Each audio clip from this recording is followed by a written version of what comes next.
Hello, this is Dr. Janes, and today I was going to talk about starting fires with magnesium. And this is I believe it's also got the Swedish Firestone on it. And I got this from, I think, Walmart. You better hurry up and get them if you want to get something, because our communist leaders are deciding what's essential and what's non-essential. And they're going to, who's going to decide what's essential or non-essential? I guess our illustrious leaders will. And they're going to tell you what you can have and what you can't have. And so this may become on something that they consider non-essential.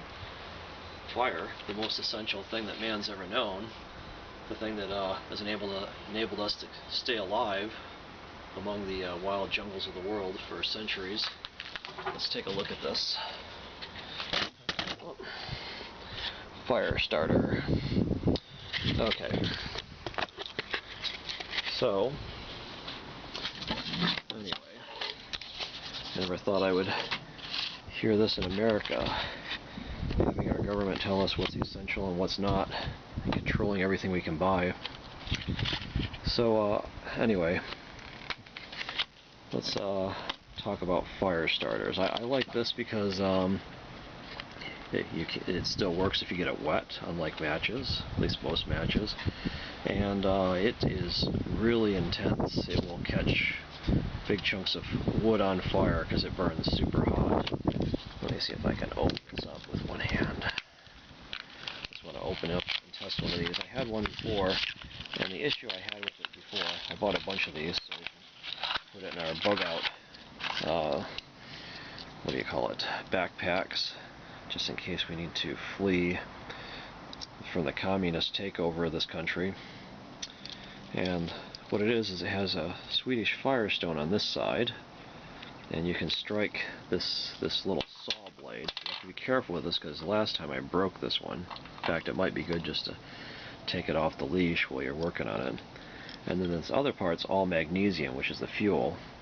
And so what you're going to do is you're going to scrape this magnesium with this saw blade, and then you can light it on fire with the Firestone, or the fire metal, Swedish fire, whatever they call it. Swedish fire metal on this side. Okay. And so this is the most time consuming part, but I guess if you're, out in the woods, you want something that's reliable. It doesn't matter if you have to spend half the day filing on this thing, which it will take you a while. You're going to get your fire though, because this is super bright, super powerful. Magnesium burns super hot, and it's going to catch the wood on fire for sure. Okay. So, here we go. Let's see if we can get a good look at that. Magnesium fire starter. Okay, so here's just a junk piece of wood that I got someplace. I think someone tore apart a cabinet or something. And here is our magnesium. And so I don't break it, I'm going to actually take the saw blade off. It is actually kind of a pain to scrape this thing. So you start scraping it like that, and as you scrape it, it'll form a bunch of little metal chips down there, and you actually need a good pile of that to be able to get the fire started. Okay. So I'm going to scrape on this for a while, and I'm going to have lots of fun doing it. And when I'm done, I'll show you what the pile looks like, and we'll try to light it on fire. Okay? Okay, actually I had to move my operations inside, because I was doing a bunch of scraping out there, and then the wind blew it all away, so this particular little fire starter will not work very well on windy days, probably, because you gotta make a big pile of dust in order for it to work. And actually I found if I scratch it along the flat side with the saw blade, it seems to work better than scratching in the corner.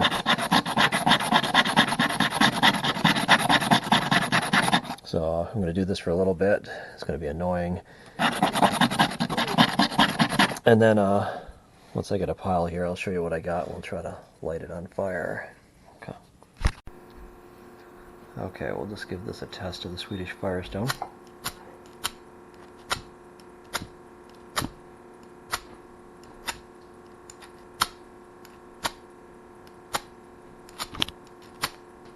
Okay, that's a general idea. See, it scratches up that metal there.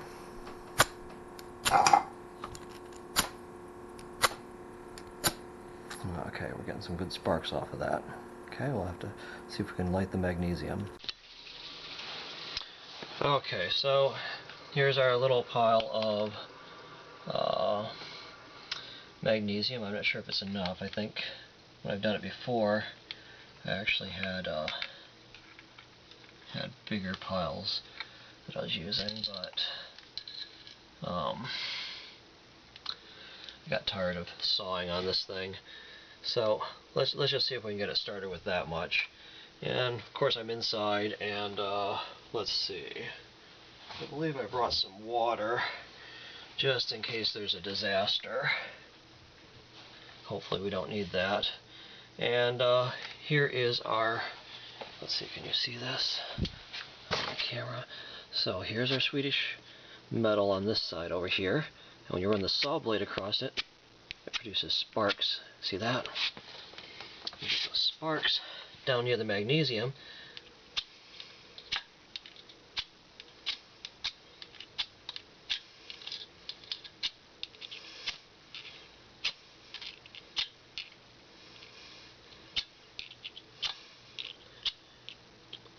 And the idea is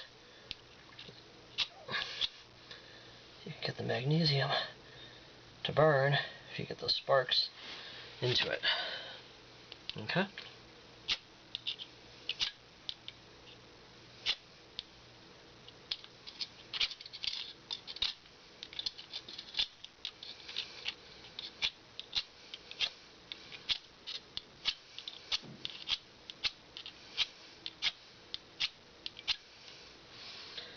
Oh my gosh.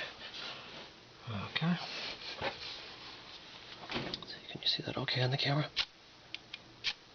Okay, see how sparks come off of that thing? I think this moved out of frame, maybe. Okay.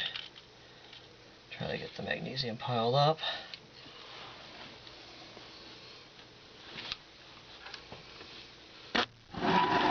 You see that okay?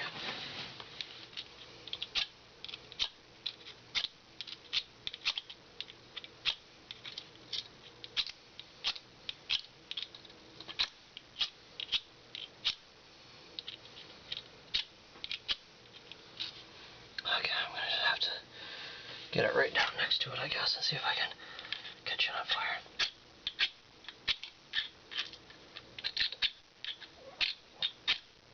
There it goes. Oh. Beautiful, huh? Get it right down next to it, I guess, and see if I can catch it on fire.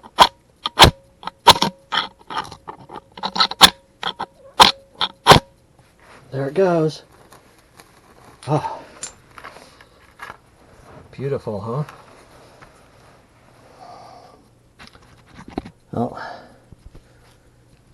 anyway, maybe you need a little bit more magnesium. It definitely burnt the wood. I'm seeing little pieces of ash all over the place, floating all over the place through the air. Okay. So we might need a little bit more, but I think you get the idea. It gets super hot, and it will burn the wood, so maybe you want some tinder around it. So anyway, I think that's a good demonstration. It didn't quite catch the wood completely on fire, but you probably want some kindling or something around it, and then it definitely would start the fire. So anyway, this is a solid piece of wood, so it's a lot harder to catch that on fire. This is Dr. James, and thanks for watching.